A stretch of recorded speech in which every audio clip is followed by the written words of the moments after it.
소중한 나.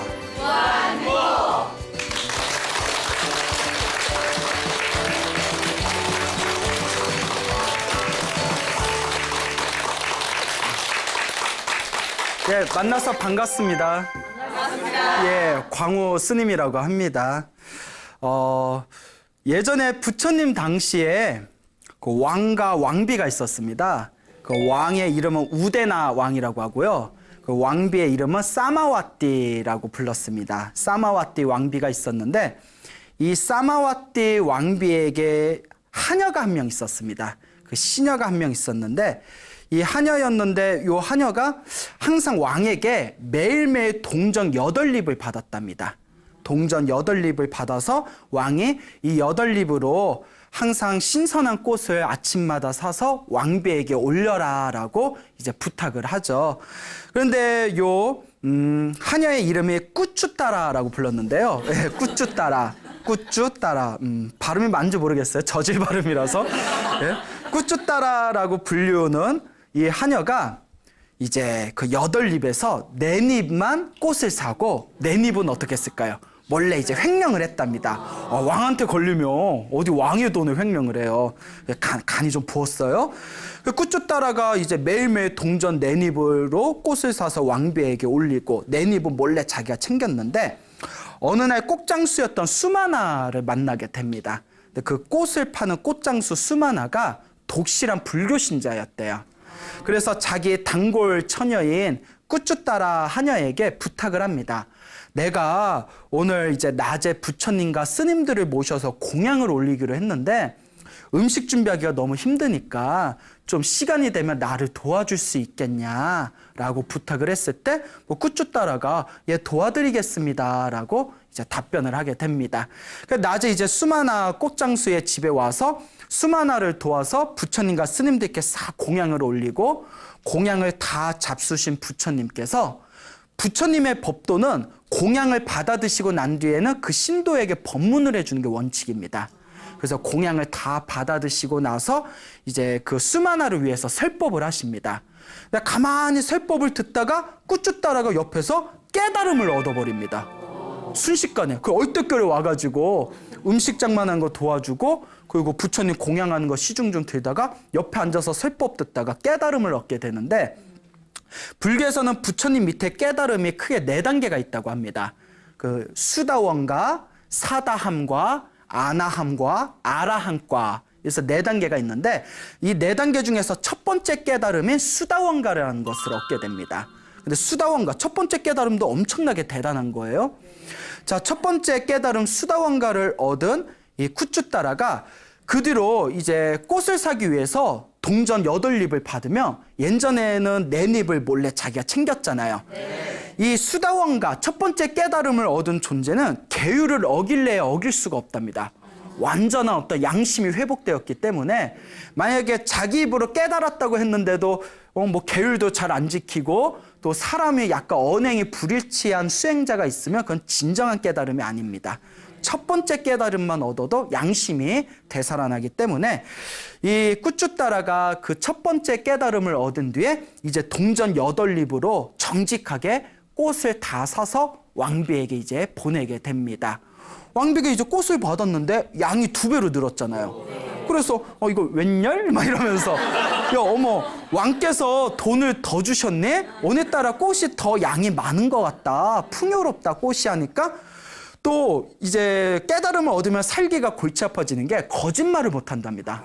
예, 양심이 생기기 때문에. 물론 선의의 거짓말은 된답니다. 누군가를 살리기 위한 선의의 거짓말은 되지만 자기 양심이 완전히 회복한 존재는 거짓말을 못 하죠. 아닙니다. 왕께서 돈을 더 주신 게 아닙니다. 라고 이야기를 합니다. 근데 왜 꽃의 양이 이렇게 많아졌니? 이러면 우리 같으면 그동안 내가 챙겼지롱 이래버리면 분위기 어색해지잖아요. 너와 나의 분위기 어색해져 버리고. 우리 같으면 대충 얼버무릴 텐데, 아니 뭐 그냥 꽃장수가 단골이라고 좀 얹어서 줬어요. 아이 그냥 많이 받았으면 됐지. 뭐 꼬치꼬치 따져요. 뭐 왕비한테 그렇게 얘기할 수는 없겠지만 얼버무릴 수도 있는데 거짓말을 하지 못하는 완전한 양심이 회복되어졌기 때문에 그동안 제가 동전 8립에서 4립은 챙기고 4립만 이제 꽃을 사서 올렸던 겁니다. 그래서 지금까지는 꽃의 양이 줄어들었고 이제부터는 제가 온전하게 그 동전으로 다 꽃을 샀기 때문에 이렇게 꽃의 양이 늘어난 겁니다 하니까 다른 사람들 같았으면 괘씸하다 했을 거예요. 네가 나한테 어떻게 이럴 수가 있어? 먹은 거 다 토해내! 막 이럴 수도 있잖아. 다 토해내! 계산 다 따져가지고. 근데 이제 왕비가 굉장히 지혜롭고 영적인 존재였대요. 그러니까 이상함을 느낀 거예요. 꾸쭈따라요. 어떻게 너의 양심이 그렇게 회복된 거냐? 무슨 사유가 있느냐? 그때 꾸쭈따라가 이렇게 얘기합니다. 위대하신 스승님, 부처님의 법문을 듣고 제가 법을 이해하게 되었습니다. 진리를 이해하게 되니 제 양심에 거슬리는 것을 제가 절대 행할 수가 없습니다. 그래서 저는 부처님의 법도대로 온전하게 이제 그 왕이 시키신 대로 왕비님에게 이 꽃을 다 올리게 된 겁니다. 라는 얘기를 듣고 부처님? 그러니까 왕비가 이런 생각을 해요. 부처님의 가르침이 얼마나 위대하길래 저 꾸쭈따라의 양심을 회복시켰을까? 그래서 꾸쭈따라에게 부탁합니다. 네가 듣고 네가 이해했다는 부처님의 가르침을 나에게 전해다오. 법문을 좀 대신 좀 들려다오. 그 우리 같으면 잘 들어봐요. 뭐 listen 막 이러면서 예? 알겠죠? 알겠죠? 막 이러면서 그런데 이 꾸쭈따라가 이와 같이 얘기합니다. 저에게 부처님의 법문을 대신 듣기 위해서는 조건이 있습니다. 그게 무엇이냐? 제 몸은 비천하지만 부처님의 가르침은 거룩합니다. 제 입을 통해서 부처님의 법문을 듣고 싶다면 저를 깨끗한 목욕물로 목욕시키고 새 옷을 입히고 높은 자리에 올라서서 법문을 해야만 됩니다. 우리가 들으면 이거 건방진데? 이럴 수 있잖아요. 아니 어디 하녀가 얘기 좀 해버렸더니 건방진데? 이럴 수가 있지 않습니까? 그러니까 그 당시에는 BTN도 없었잖아요. 네? 하지마 BTN 다시 보기로 들으면 돼. 그게 안 되니까. 근데 이 사마와티 왕비가 굉장히 영적이고 지혜로운 여인이었다고 합니다. 또 전생에 성근이 있었겠죠. 그래서 네 말이 맞다. 위대하신 스승님의 거룩한 법문을 네가 대신 들려주는데 어떻게 그 법문을 들려주는 너를 소홀히 할 수 있겠느냐. 그래서 아주 향기로운 향수를 잔뜩 들이부은 따뜻한 목욕물에 깨끗하게 목욕을 시킵니다. 그리고 왕족들만 입을 수 있는 아름다운 새 옷으로 갈아입힙니다. 그리고 왕비인 자기는 밑에 바닥에 무릎을 꿇고 앉고 높은 상 위에는 자기의 하녀였던 꾸쭈따라를 올리게 됩니다. 야, 부처님 법으로 완전히 인생 역전이 된 거죠. 그리고 이 사마와티 왕비가 자기의 시녀들인 500명의 시녀들을 함께 부릅니다. 꾸쭈따라가 부처님의 법문을 대신 들려준다고 하는구나. 우리가 함께 들어보자꾸나. 그리고 꾸쭈따라의 모습을 천천히 지켜보면서 이제 꾸쭈따라가 비로소 입을 열고 자기가 들었던 부처님의 법문을 자세하게 들려줍니다. 그런데 우리 보통 불자들은 아무리 부처님 경전 공부하고 법문 들어도 이게 뭔 말인겨?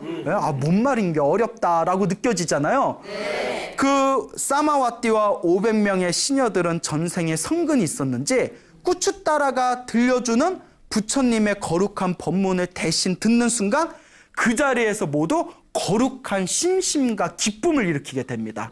다들 환희감에 빠져요. 다 전생에 복이 있는 존재들이죠. 그때 사마와티가 다음과 같이 이제 꾸쭈따라에게 청을 합니다. 오, 벗이여. 이제 하녀가 아니라 벗이여, 친구여. 그대를 우리들의 스승으로 모시겠습니다. 이제부터 험한 일은 하지 마시고 오직 하나, 매일매일 절에 가서 부처님의 법문을 듣고 매일매일 이 자리에 오셔서 우리에게 부처님의 법문을 대신 들려주는 일만 하십시오라고 청을 하게 됩니다. 야, 진짜 인생 역전된 거예요.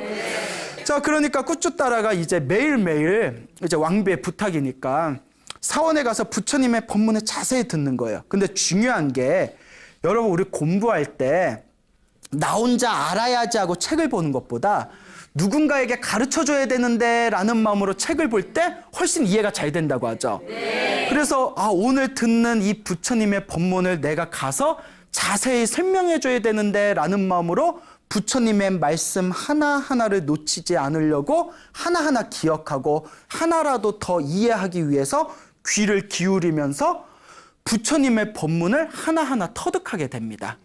그리고 한번 들었던 걸 또 이제 궁전으로 와가지고 왕비와 500명의 시녀들에게 자기가 들었던 걸 다시 그대로 들려주지 않습니까? 그러니까 완전 복습 효과도 일어나죠. 이러다 보니까 꾸추따라가 나중에는 부처님의 말씀을 가장 많이 듣고 잘 이해한 여자 신도 중에 으뜸이 됩니다.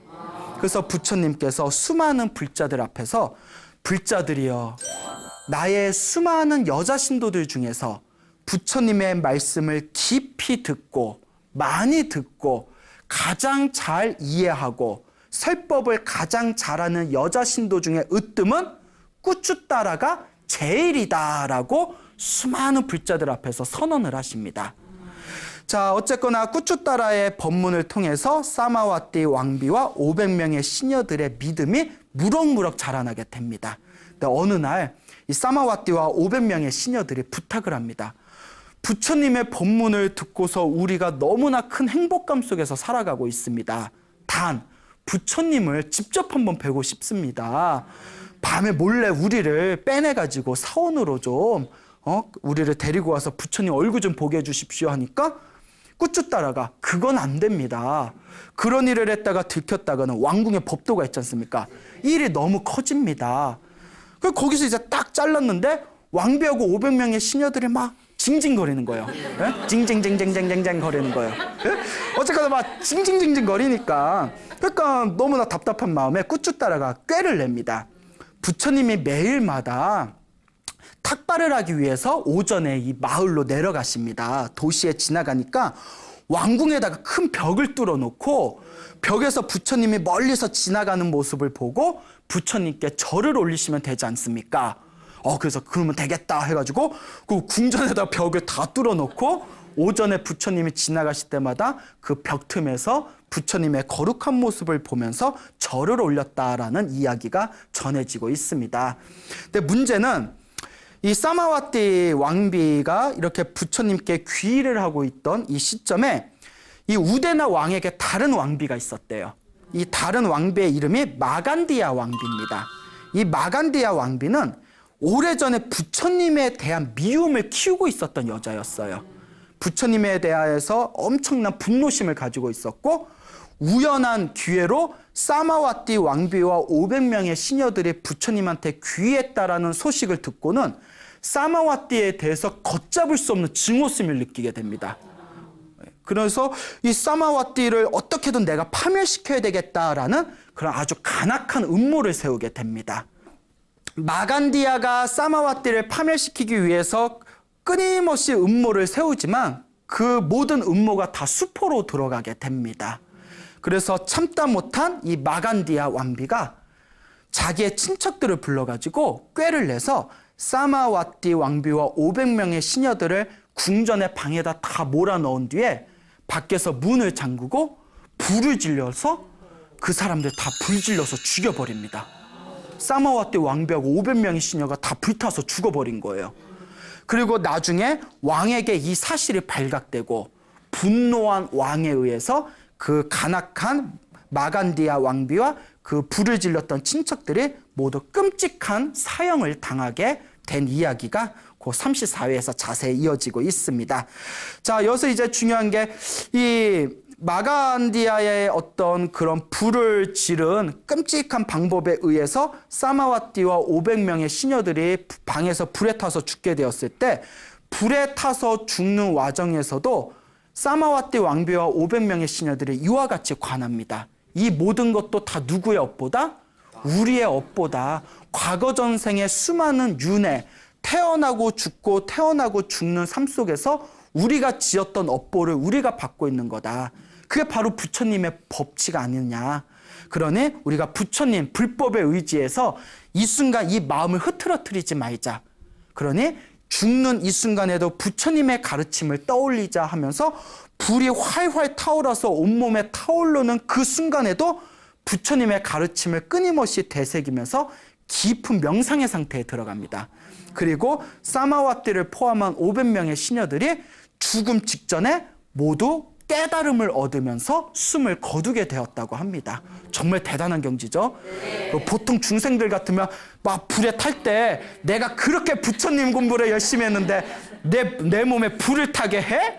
막 이러면서 부처님에 대한 어떤 좋지 못한 마음, 부정적인 마음을 일으킬 수도 있거든요. 믿어봤자 영험 없네, 영험 없어. 다 거짓말이었어. 뭐 광우 쓰면 소나무, 뭐 기도 열심히 하면 복을 받는다고? 다 뻥이었네. 막 이러면서 그렇게 화를 낼 수도 있지만 정말 믿음이 있는, 정말 부처님의 가르침을 제대로 이해한 불자는 좋은 일이 생기든 나쁜 일이 생기든 모두 누가 지은 업이다? 내가 지은 업이고 내가 지은 그 업보 속에서 항상 마음을 고요하게 유지할 수 있는 게 진정한 부처님의 가르침이라는 것을 제대로 공부한 불자라면 그러한 마음을 잊어먹지는 않겠죠. 여하튼 사마와티 왕비와 500명의 시녀들이 그렇게 목숨을 잃게 되었을 때 스님들 사이에서도 막 토론이 일어납니다. 야, 이거는 말이 안 된다. 저렇게 신심이 깊고 저렇게 수행을 열심히 한 사마와티 왕비가 저렇게 끔찍하게 죽다니 이게 과연 인과 업보냐. 그때 부처님께서 지나가시면서 그 소리를 듣습니다. 그래서 부처님께서 이 부분에 대해서 내가 정리를 해줘야 되겠구나. 그 부처님이 제자들을 모아놓고 다음과 같이 이야기하십니다. 다 자기가 지은 업보를 자기가 받는 거다. 이번 생만 놓고 볼 것 같으면 사마와티 왕비와 500명의 시녀들이 저렇게 죽은 것이 불공평하게 느껴질 것이다. 하지만 과거 전생에 저들이 저질렀던 악업을 생각한다면 이것은 불공평하다, 불공평하지 않다. 불공평한 것이 아니다. 자기가 지은 업보를 자기가 받은 것이다 라는 것이죠. 그들이 전생에 지었던 업보를 생각한다면 이것은 불공평한 것이 아니다라고 말씀을 하셨습니다. 그 부처님께서 그 사마와티 왕비의 전생담에 대해서 이야기를 해주십니다. 물론 뭐 34회 때 얘기를 했지만 워낙 중요한 부분이니까 한 번만 더 언급을 하겠습니다. 그 머나먼 과거 전생에, 수많은 과거 전생에 어느 거룩한 성자분이 계셨다고 합니다. 이 거룩한 성자분께서 왕에게 공양을 받아 드시고 나서 이제 길을 떠나셨는데, 길을 떠나시는 와중에 그 왕궁 근처에 풀 무더기가 있는 곳에서 깊은 참선의 삼매 상태에 들어가셨다고 합니다. 그래서 그 풀 무더기에서 깊은 삼매에 빠져들었을 때 이제 왕가 시녀들은, 왕가 500명의 그 수많은 시녀들이 그 성자께서 풀 무더기에 있는 줄은 모르고 강가에서 왕가 시녀들이 시원하게 물놀이를 했답니다. 뭐 나 잡아봐라 뭐 이러고 아이 차가 막 이러고 그래 못 해봐가지고 예.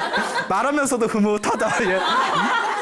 뭐 비키니 입고 예. 자 어쨌거나 그래서 막 뭐 왕하고 시녀들하고 막 신나게 이제 논 뒤에 시녀들이 하루 종일 이제 물싸움을 하고 나니까 몸이 추운 거예요. 물이 추워서 500명의 그 시녀들이 둥그렇게 이제 앉아가지고 거기다 이제 불을 지르게 됩니다. 풀무더기에다 불을 질렀는데 따뜻해 하고 있는데 풀이 다 이렇게 타고 사라진 데에서 누가 딱 나타나요. 그 거룩한 성자께서 삼매 깊은 참선 상태에 딱 들어가고 있는 걸 보게 됩니다. 근데 이 시녀들이 착각을 일으켜요. 그 거룩한 성자의 그 삼매는 너무나 깊고 거룩해서 불로 몸을 태울 수가 없는 경지였다고 합니다. 그리고 실제로 뭐 우리 그 큰 스님들의 일화를 보면 깊은 어떤 참선의 상태나 기도 상태에 들어가면 불이 났는데도 몸에 타지 않았다. 이런 기록들이 있거든요. 깊은 상태에 들어가서 그 참선의 깊은 삼매 상태에서 몸에 불이 타지 않는데 이 시녀들은 그 도리를 모르니까 우리 왕께서 거룩하게 스승으로 여기는 저 성자를 우리가 불에 태워버렸으니 우리는 이제 죽은 목숨이다. 이럴 바에야 증거를 인멸하자 해가지고 가지고 있는 기름을 뿌려버리고 도망을 갑니다. 그런데 역시 기름을 뿌려도 그 성자께서는 몸에 불이 탔을까요? 안 탔을까요? 그렇죠. 그렇게 7일 동안 깊은 명상 상태에 들어간 뒤에 7일이 지난 뒤에 아무 일도 없었다는 듯이 이렇게 보더니 삼매 상태에 빠졌으니까 이상하다. 일주일 전에는 풀무더기였는데 다 탔네? 뭐 이러면서 그냥 뭐 몸을 툭툭 털면서 이제 자기 길로 떠났대요. 이게 그들의 업보였답니다. 자, 부처님이 뭐라고 말씀하셨냐면 처음에 몸이 추워서 불을 태웠을 때는 알고 태운 거예요? 모르고 태운 거예요? 모르고 태웠기 때문에 그는 악업이 된다, 안 된다?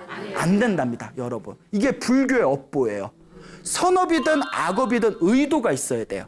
좋은 의도, 나쁜 의도. 근데 아무런 의도 없이 자기 몸이 추워서 그냥 풀무더기에다 불을 피운 거잖아요. 그 상황에서는 그 거룩한 성자가 죽었다 하더라도 그게 큰 악업이 되진 않습니다. 그게 나쁜 의도가 아니었기 때문에. 그런데 두 번째가 문제였어요. 자기들의 죄를 들킬까 봐 일부러 아예 증거를 인멸하자 하고 그 거룩한 성자의 몸에 기름을 뿌리고 도망갔지 않습니까? 이거는 좋은 의도의 나쁜 의도예요. 고의로 한 나쁜 의도의 업보기 때문에 이게 악업이 되어버렸답니다. 그때 그냥 거기서 멈췄으면 됐는데 나쁜 마음을 품고 고의로 나쁜 의도로서 거룩한 성자 몸에 기름을 뿌리고 도망간 과보에 의해서 그 500여 명의 그 하녀들, 그 500여 명에서 이제 사마와띠까지 다 포함이 된 거예요. 그들이 백생 동안 태어날 때마다 백생 동안 불에 타 죽는 과보를 얻게 되었답니다. 이렇게 이 업보가 무서운 거예요. 한 번 불에 내질렀는데 몇 생 동안? 백생 동안. 야, 너무나 가혹하죠. 네, 그만큼 이 업보가 무섭다는 겁니다. 이게 여러분들이 자그마한 공덕만 지어도 그 자그마한 공덕의 다음 생, 다다음 생 동안 여러분들에게 엄청난 행복을 가져다 주듯이 자그마한 악업을 지어도 그 악업이 또 여러분들을 큰 불행으로 이끌 수가 있다는 거죠.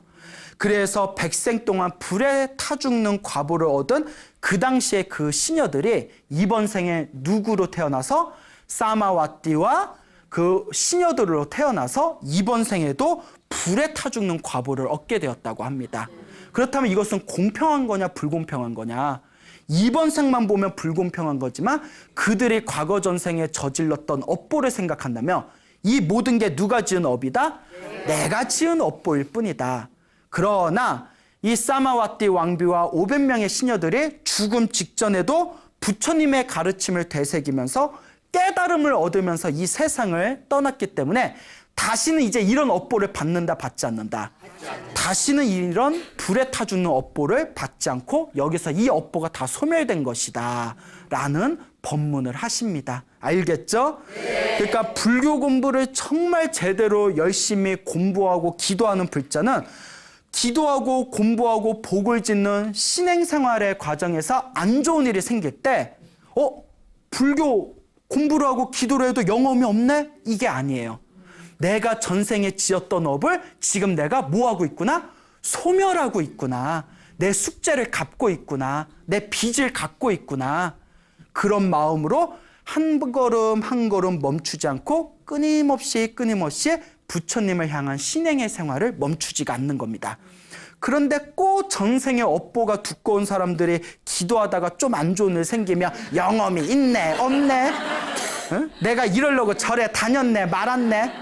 그러니까 또 그런 생각이 내 수행을 방해하고 더 이상 복을 짓는 것을 방해하고 또 오히려 부처님을 향한 원망하는 마음을 일으키면서 안 좋은 업보를 짓게 만드는 것이죠. 무슨 말인지 아시겠죠? 네. 그러니 정말 열심히 수행하는 사람은 중간에 안 좋은 일이 생겨도 내가 지은 내 업보, 내 숙제를 닦는 것이다 생각하면서 결코 수행의 삶을 멈춰서는 안 됩니다. 그 수행의 공덕도 언젠가는 누가 받는다? 네. 다 내가 받는다라는 것을 명심하셔야 됩니다. 그때 스님들이 부처님께 다음과 같이 이제 질문을 합니다. 부처님, 저 꾸주따라가 사마와띠 왕비가 세상을 떠나고 500명의 그 시녀들이 세상을 떠난 뒤에 세상을 등지고 제가 신자가 돼서 오로지 부처님의 불법만을 의지하면서 세상에 널리 부처님의 가르침을 전하고 있습니다. 세상 사람들은 저 꾸주따라를 부처님의 여자 신도들 중에 설법 제일이다라고 부르고 있습니다. 그런데 부처님, 저 꾸주따라는 전생에 어떤 업보가 있었길래 저렇게 비천한 낮은 가문에 태어나서 하녀로 살아가게 된 것입니까? 그리고 저렇게 낮은 가문의 하녀로 살아갔던 저 어리석은 여인네가 도대체 어떤 인연이 있었기 때문에 부처님의 법문 한마디에 깨달음을 얻고 저렇게 설법제일에 여자 신도가 된 것입니까? 이것은 어떤 인연입니까? 라고 질문을 던집니다. 그때 부처님께서 다음과 같이 말씀하십니다. 의심하지 말아라. 저것도 다 누가 지은 업이다?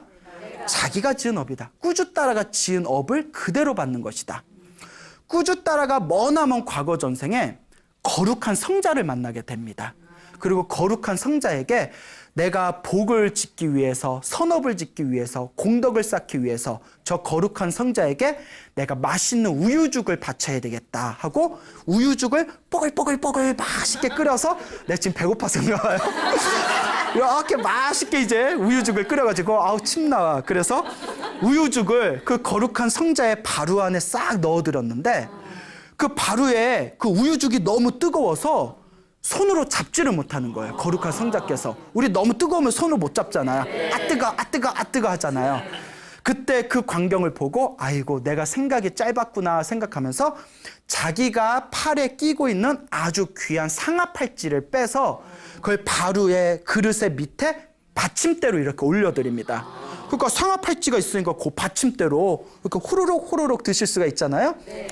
그리고 거룩한 그 성자께서 우유죽을 맛있게 드시고 나서 팔찌를 돌려줬더니 그 이제 꾸쭈따라의 전생이었던 그 우유죽을 올린 여인네가 저는 이제 이 팔찌가 필요가 없습니다. 거룩한 성자에게 올립니다. 이 보시의 공덕을 받아주십시오 하고 그 팔찌를 그 거룩한 성자에게 밑받침대로 쓰라고 공양을 올립니다. 야, 상아 팔찌로 받침대를 쓸 정도면 완전 럭셔리인데. 그렇죠? 럭셔리죠. 그와 같은 공경하는 마음으로 복을 짓고 선업을 짓고 공덕을 쌓겠다는 마음으로 거룩한 성자에게 보시를 올린 강력한 선업의 힘에 의해서 이번 생에 석가모니 부처님을 만나고 석가모니 부처님의 설법을 듣고 깨달음을 얻을 수가 있었고 깨달음을 얻은 뒤에도 여자 신도 중에 세법 제일이라고 부를 만큼 지혜와 총명이 열리게 되었다라는 것을 부처님께서 설하십니다. 이 모든 공덕도 누가 지은 복이다?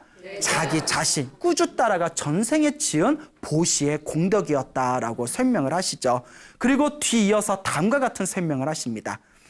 꾸주따라가 먼 전생에 그와 같이 복을 많이 지어서 다음 생에는 엄청나게 큰 부잣집의 딸로 태어났다. 부럽죠. 부잣집의 딸로 태어났는데 어느 날 이렇게 화장을 하다가 여자의 변신은 무죄 이러면서 화장을 하다가 그러니까 여자의 변신은 무죄하고 부잣집 딸로 태어난 꾸주따라가 얼굴에 막 화장을 하고 있는데 그때 친하게 지냈던 비구니 스님이 방에 찾아왔대요. 비구니 스님이 이제 방에 이렇게 찾아왔는데 그때 옆에서 시중 들던 시녀가 없었답니다. 그러니까 원래 그 어렸을 때부터 오냐오냐 풍요롭게 산 사람들의 약간 교만한 게 있잖아요. 그러니까 우리가 뭐 흔히 부잣집 딸, 재벌집 딸 하면 뭔가 생각나는 상징성이 교만함, 뭐 자만심 이런 게 좀 보통 있잖아요. 왜 이렇게 웃어요? 본인인 것 같아요? 자꾸 웃으셔서.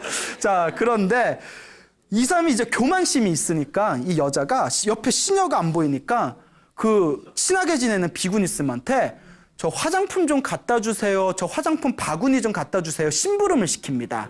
근데 문제가 뭐냐면 그 비구니 스님이 깨달음을 얻은 아라한이었어요. 그래서 이 아라한, 최고의 거룩한 성자 아라한인 비구니한테 심부름을 시키잖아요. 그때 아라한인 비구니 스님이 이렇게 고민에 빠집니다. 내가 저 바구니를 갖다 주지 않으면 저 철딱선이 없는 게 저 어리석은 여자애가 나에 대해서 화를 낼 거다. 거룩한 성자인 아라한인 나에게 화를 내면 쟤는 죽어서 지옥에 떨어지게 될 거다. 그런데 내가 바구니를 갖다 주면 제가 화는 내지 않겠지만 거룩한 성자인 아라한에게 심부름을 시킨 업보로 낮은 가문의 하녀로 태어나게 될 것이다. 그러면 어떤 게 나을까 하다가 지옥에 떨어지는 것보다는 하녀로 태어나는 게 낫겠지 해서 그 연민심과 안타까움에 그 바구니를 갖다 줍니다. 그래서 바구니 한번 심부름 잘못 시킨 그 업보로 인해서 이 꾸주따라가 이번 생에 낮은 가문에 태어나고 하녀로 살게 되었다라는 그런 인과의 업보에 대해서 제자들에게 말씀을 하십니다. 이 인과 업보가 너무나 놀랍지 않습니까? 네. 여러분들 앞에 펼쳐진 삶에 잘나면 잘난 대로, 못나면 못난 대로, 그대로 누가 지은 업이다? 내가 지은 업이에요. 스님, 저는 못난 건 하나도 없고 잘난 것만 있어요 하면 둘 중에 하나예요. 병이 있거나 마음에 병이 있거나 그거 빨리 치료받으셔야 돼요. 그 약도 없대요. 하나는 정말 전생에 복을 많이 줬거나. 그런데 스님, 저는 도무지 저는 잘난 거는 없고 못난 것만 있어요 하는 분들도 너무 지나치게 자존감이 없거나 혹은 전생의 복을 지지리도 지어놓지 못해서 그런 거예요. 아시겠습니까, 여러분? 네. 내 앞에 펼쳐진 잘나면 잘난 대로, 못나면 못난 대로, 행복하면 행복한 대로, 불행하면 불행한 대로 다 누가 지은 업보다? 네. 내가 지은 업보를 그대로 내가 받는 겁니다. 그러니 진정한 불자라면 모든 것이 내가 지은 업보라는 걸 명확하게 인지하고 순간순간마다 선업을 짓기 위해서 끊임없이 노력하셔야 됩니다. 알겠죠? 네. 자, 또 이런 이야기가 있습니다. 그 어느 왕이 있었는데요. 이 왕을 길을 가다가 어느 아름다운 여인네를 발견하게 됩니다. 그러니까 남자들은 똑같아. 오, 예쁜걸? 막 이러면서 예쁜걸 하면서 근데 그 여자가 눈에서 이제 지워지지가 않는 거예요. 어떡하지 하다? 그래, 내 마누라로 삼아야겠다. 그래서 이제 왕이 자기 신하를 보냅니다. 어디 그 여자를 찾아서 그 여인네를 데려와라. 왕비로 삼겠다. 그쪽 여자 집안에서는 왕비로 삼겠다니까 엄청난 영광이죠. 신하가 여자 집에 가서 그 여자를 왕께서 데려가서 왕비로 삼겠다고 하니 영광인 줄 알고 어서 데려오시오 이러니까 그 여자의 부모 되는 분들이 이거 어떡합니까? 벌써 남편이 있는 몸입니다. 이러는 거예요. 남편이 있다. 그러면 이제 우리가 뭐 찜해 놓으면 건들면 돼요? 안 돼요? 안 되죠. 이럴 때 이 왕이 이런 생각을 품습니다. 골키퍼가 없다고 골을 못 넣나? 그 당시에도 축구가 있었나요? 없으면 내가 골키퍼가 있어도 골을 못 넣겠냐? 그럼 남편이 없으면 내가 그냥 데려가려고 했는데 남편이 있다니 그러면 어떻게 해야 되겠다? 없으면 내가 그냥 데려가겠지만 남편이 있다니 내가 빼앗아가겠다라는 그런 나쁜 마음을 일으키게 됩니다. 그래서 신하를 시켜서 군사를 보내가지고 그 남편의 집에 이제 그 부부의 집에 보냅니다. 그래서 이제 신하가 남편을 불러서 왕께서 당신의 부인을 왕비로 삼겠다고 하니 어서 영광인 줄 알고 어서 왕께 부인을 바치시오 이러는 거예요. 이게 어디 말이나 될 일이에요? 천인공노할 일이지. 그러니까 지금 같은 이 민주사에서는 상상도 못할 일이죠. 네. 막 인터넷에 막 올리고, 그렇죠. 시민단체에다 막 고발하고, 있는 자의 갑질 보고만 있을 것인가. 괜찮았어요? 그래서 요새 시대가 엄청 좋아졌어요. 되게 조심해야 돼요. 근데 그 당시에는 그 봉건 그런 제도가 있는 국가였잖아요. 그때 남편이 고민을 합니다. 여러분들 같으면 부인을 주겠어요? 안 주겠어요? 안 준다? 그 부인을 안 주고 그럼 어떻게 싸울 거예요 왕하고? 그 부인을 탁 손을 잡으면서 내 한 몸 찢기더라도 당신을 놓칠 수 없어. 우리 같이 뭐 떠납시다. 그럼 부인이 너만 가 뭐 이러는가? 점점 분위기가 이상해지네요. 배고파서 그런가 봐요. 자, 어쨌거나 남편이 독실한 불교 신자였는데 이와 같이 고민을 합니다. 나는 부인을 사랑하지만 왕이 내 부인을 탐하고 있구나. 옛날부터 재색지화는 심어 독사라. 재물과 세욕의 화는 독사보다도 심하다고 했다. 그 여자를 탐하는 건 세욕이잖아요. 내가 아내를 보내지 않는다 하더라도 왕은 어떻게든 빼앗아 갈 것이고 그 과정에서 다른 사람들까지 크나큰 피해를 보게 될 것이다. 그렇지만 나 하나만 참으면 되잖냐. 그래서 부인을 설득을 합니다. 여보, 당신이 가지 않는다면 다른 사람들까지 상처를 받고 피해를 받을 수가 있어. 그러니 나는 마음의 준비를 했으니 당신도 그냥 왕에게 가시오. 그 부인이 이제 싫어, 못 가, 뭐 이러려고 나랑 결혼했냐, 막 이러면서. 하지만 이제 남자의 끈질긴 설득에 의해서 뭐 그런 말 있지 않습니까? 사랑하기 때문에 보낸다, 뭐 이런 거 있지 않습니까? 예. 저는 연애를 책으로 배웠어요. 예. 그런 내용이 나오더라고요. 사랑하니까 이별한다. 그래서 이제 왕에게 보내게 됩니다. 그 왕은 막 입이 찢어지죠. 그 왕비를 이제 다 만들어 놓은 뒤에 눈에 넣어도 안 아픈 거예요. 근데 이제 왕비가 항상 얼굴에 이제 수심이 좀 있는 거예요. 그렇잖아요. 전 남편하고 잘 살다가 이제 왕에게 거의 납치당하다시피 왔으니까 어떻게든 왕비의 마음을 내가 풀어줘야 되겠다 해서 아주 향기가 아름다운 진귀한 꽃을 여자에게 선물을 합니다. 여자는 뭐 꽃 선물 좋아한다잖아요. 근데 그 꽃, 아름다운 향기가 나는 그 진귀한 꽃을 선물 받았는데 갑자기 왕비가 눈물을 쭈르륵 흐르는 거예요. 그래서 왜 우냐고, 왜 우냐 자꾸 다그치니까 왕께서 화를 내지 않으신다면 제가 솔직하게 이야기하겠습니다. 그러니까 남자가 내가 절대 화 안 낼 테니까 내가 뒤끝 없으니까 얘기해 이랬는데 절대 믿어서는 안 될 얘기입니다. 예? 남자 뒤끝 있어요 없어요? 있죠. 그러니까 남자가 다 이해할 테니까 얘기하라 하더라도 절대 얘기하면 안 돼요. 예, 뭐 저보다 더 잘 아실 거예요. 그러니까 남자 말에 이제 왕의 말에 쇠딱 이제 속아가지고 실은 전에 있던 제 남편 몸에서 항상 몸에서 향긋한 향기 냄새가 났는데 이 꽃의 냄새하고 너무나 똑같습니다. 그래서 남편 생각에 눈물을 흘렸습니다 하니까 화를 안 내던 왕이 질투심이 확 폭발해가지고 또 요년저년 이러는 거예요. 너는 한나라의 왕비가 되고서도 그 비천한 그 남자를 잊지 못한단 말이냐. 뭐? 그 남자 몸에서 향기가 난다고? 내가 만약 조사해 본 뒤에 만약에 향기가 나지 않으면 내가 엄하게 내가 죄를 다스리겠다 이래버리는 거예요. 남자 말 믿으면 안 돼요. 화 안 내겠다더니. 그래서 이제 신하를 보내서 그 남자를 끌고 오라고 했는데 그 신하가 남자의 집을 찾아갑니다. 그래서 그 남자를 이렇게 찾아봤더니 그 남자의 집안에 그 가족이 나와서 부인이 사라지고 난 뒤에 부모님께 하직 인사를 올리고 산에 올라가 머리를 깎고 스님이 되셨습니다. 이러는 거예요. 이제 시련의 아픔을 안고 이제 머리를 깎고 스님이 되셨대요. 근데 우리 불교에 이런 말이 있어요.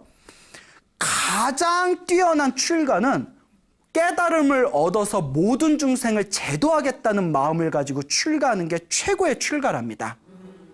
가장 나쁜 출가는 먹고 살기 위해서 출가하는 게 가장 나쁜 출가랍니다. 가장 찌질한 출가는 실현당해서 출가한 게 가장 찌질한 출가다라는 옛날 어른 스님의 말씀이 있습니다. 무슨 말인지 알겠죠? 그 남편은 어떤 출가를 했죠? 찌질한 출가를 하게 됐죠. 자, 어쨌거나 이제 출가를 하신 스님을 찾아갑니다. 근데 이제 스님이니까 함부로 할 수가 없죠. 스님, 왕께서 보고자 합니다. 난 이제 아무것도 가진 게 없는데 왕이 왜 나를 본자 합니까? 뭐 왕께서 뵙고 싶다니까 한번 가보시죠. 거의 뭐 끌고 가다시피 스님을 왕궁으로 데려갔는데 왕궁에서 왕이 딱 마주쳤는데 정말 그 스님의 몸에서 거룩한 그런 진귀한 향냄새가 확 퍼지는 거예요. 그래서 저 스님이 몸에다 향을 발랐네? 저 스님을 데려가서 깨끗하게 목욕을 시켜라 했는데 목욕을 완전히 깨끗하게 시킨 뒤에 다시 데려와도 향냄새가 더 진하더래요. 그러니까 천연 방향제인가요?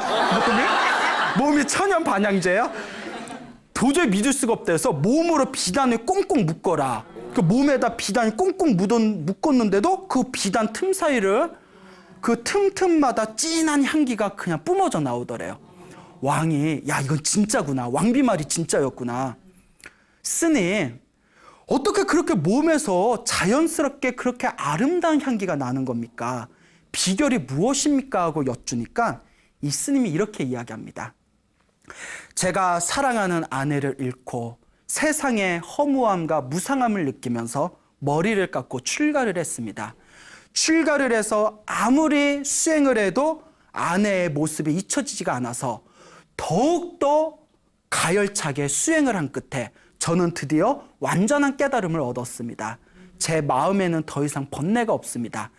깨달음을 얻고 저의 전생을 보았더니 하면서 이야기가 펼쳐지는 겁니다.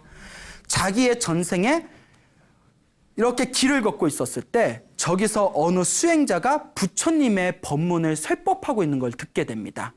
부처님의 말씀을 전하고 있는 그 수행자의 모습을 보면서 가만히 어떤 이야기를 하나 하고 듣다가 그 수행자의 그 본문을 통해서 부처님의 가르침이 위대하다는 것을 그 자리에서 깨닫게 됩니다. 부처님의 가르침의 그 위대함에 가슴이 벌렁거리고 엄청난 기쁨과 환희가 느껴지면서 그 자리에서 합장을 하고 일심으로 한마음으로 부처님의 가르침을 찬탄을 하였다고 합니다. 아, 위대합니다. 부처님의 가르침이요. 그러면서 자기가 가지고 있는 진귀한 향을 꺼내서 부처님께 그 향공향을 올렸다고 합니다. 그때의 공덕으로 향공향을 올렸던 그 인연으로 이번 생에 항상 자기 몸에서 저절로 자연스러운 기분 좋은 향냄새가 나는 것이고, 그때 부처님의 그 법문의 말씀을 듣고 나서 부처님의 가르침을 찬탄한 공덕으로 이번 생에 머리를 깎고 출가해서 깨달음까지 얻을 수가 있었다라는 이야기를 합니다. 그리고 이와 같이 얘기합니다. 왕이시여, 결국 제가 출가하게 된 인연은 이번 생에서 당신이 내 아내를 빼앗아갔기 때문에 그 고통과 괴로움으로 사실 출가한 겁니다. 그리고 출가해서 저는 깨달음을 얻었습니다. 만약 왕이 아니었다면 제가 깨달음을 얻었겠습니까? 어떻게 보면 왕이야말로 저의 진정한 스승이십니다.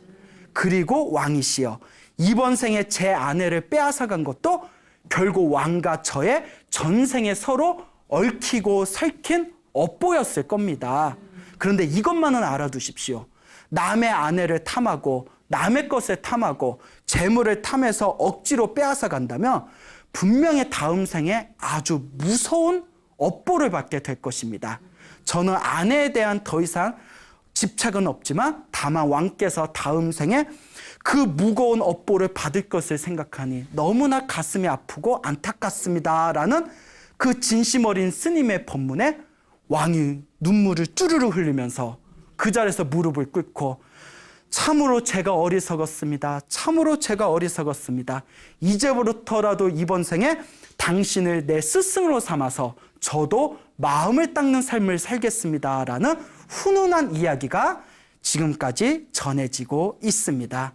여러분, 이와 같이 우리에게 주어진 모든 행복과 불행, 모든 선악과 악업은 결국 누가 지은 업보일까요? 내가 지은 업보입니다. 그러니까 여러분들 삶에 있어서 좋은 일이 생기든 나쁜 일이 생기든 다 내가 지은 업보라는 걸 명확하게 이해하시고 항상 선업을 짓는 삶을 살아가시기 바랍니다.